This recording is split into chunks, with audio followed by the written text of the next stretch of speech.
Qu'est-ce que l'effet Dunning-Kruger, ou appelé l'effet de surconfiance?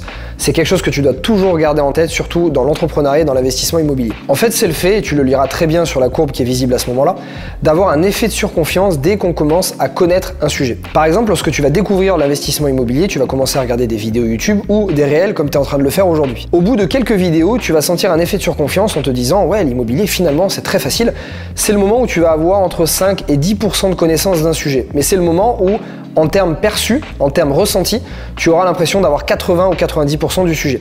C'est l'effet de surconfiance que peut connaître un boxeur quand il commence à faire quelques cours et qui pense qu'il est invincible. En général, l'effet redescend très vite quand le boxeur affronte pour la première fois un adversaire sur le ring ou quand tu commences à faire tes premières visites immobilières ou acheter ton premier bien, tu te rends compte que finalement quelques vidéos YouTube c'était pas suffisant.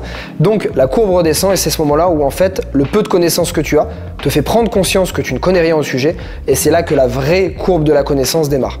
On dit souvent qu'un professionnel, plus il apprend et devient expert de son sujet, plus il se rend compte qu'il est ignorant. Et j'ai vécu exactement la même chose, ça fait 10 ans que je fais de l'immobilier, j'ai fait plus d'une 50aine d'opérations. Plus j'avance, plus je me rends compte que je suis ignorant et que je dois continuer à apprendre.